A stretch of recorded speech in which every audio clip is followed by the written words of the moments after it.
So, hi, everyone, and welcome into this week's Stateline Sports Reporters podcast. We're actually going to have two podcasts this week because of the Southern Conference basketball tournaments going on in Asheville. The whole party opens up on Thursday with the women's tournament. So, coming up a little bit in just a second, we're going to talk with ETSU head coach Brenda Mock Brown about her team going into the tournament. It's been a very interesting season for the ETSU women.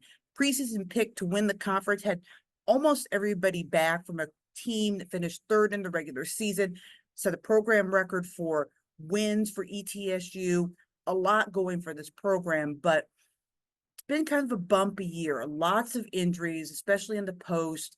Their starting post player, Megan Downing, right now was their number 3 post player when the season started, but couple of injuries, and here we are with the sophomore starting in the post. They've had an injury on and off with Kendall Foley, their starting point guard, so they've had to do some maneuvering there as well.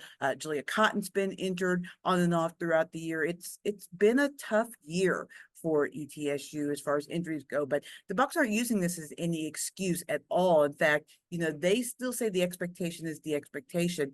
They expect to go into Asheville and feel like even with the injuries that they've been dealing with, if they play the way that they're capable of playing, they can still win this. They are the 5 seed, so they do have work to do. They start with a tough test right off the bat in Mercer on Thursday night, 5:45, the nightcap of the first day of women's action. And while Mercer's not having their Mercer-like season, they are definitely still a good basketball team. And there's a lot of cachet that goes with their name, a lot of experience with their head coach, a lot that goes into that team and how they perform in March. So it's going to be a tough test for the ETSU women. Brenda Mock Brown, very generous with their time after practice on Tuesday afternoon. I sat down with her for our Stateline Sports Reporters conversation, our Stateline sit down, and we just talked SoCon tournament and a wild year for the Bucks.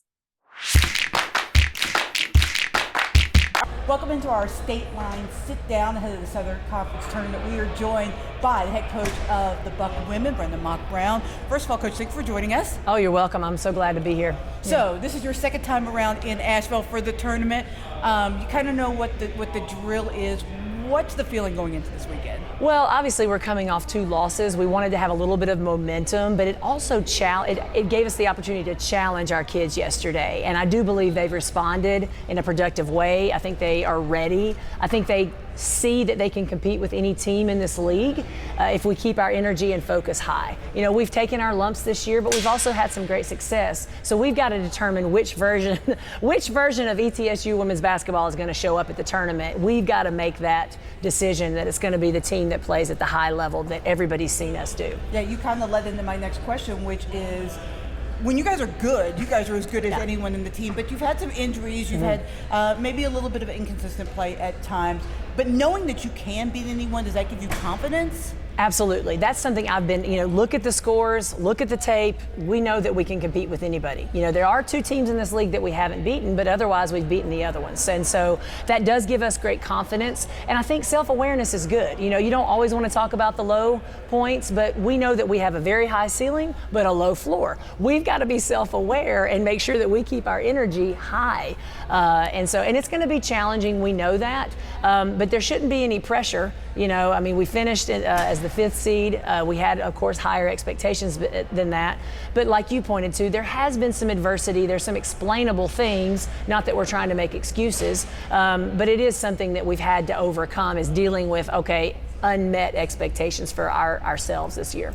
You have had to have some young players step up, but they answered the challenge. Talk about particularly Megan and Brecken having to step into the starting role and really running with that opportunity. Sure. Well, at the beginning of the season, we had Jayla Rufus-Milner slated to come back, and she would probably be our starter. We had Jakaya Davis. She was going to be the backup, and then Megan Downing was 3rd in that rotation. And then all of a sudden, Megan Downing was the starter after about 3 conference games. And so she has done a tremendous job, not only defensively, because she did that last year when she was kind of 2nd in the rotation, but offensively, she has really come alive, scoring in the 10 to 12 points a game. And just it's wonderful to see her gain confidence. I just really enjoy that because she's such a hard worker and a good kid. So I love to see that hard work rewarded. Go ahead. Oh, I was just saying Brecken Snetherly, yes. No, she's another one. We knew she could score the basketball, and she is a competitor. She's got fire in her eyes. She led the state of North Carolina last year in high school scoring, and so we know she can do that. She's learning concepts, but every single day she's going to bring the same work ethic and energy to the table, no question. So, first game out, you get Mercer, team you split with in the regular season. I think people look at Mercer and they're like, oh gosh, because they've got such a tradition, but you have beaten them, and they're not like the Mercer they were 3 years ago. So what's kind of the mindset? What's the approach to taking on Mercer in the opener? Well, the big thing is, emphasis is they have really good traditional post game. So their 4 and their 5 can really mix it up in the paint. So we have to protect the paint.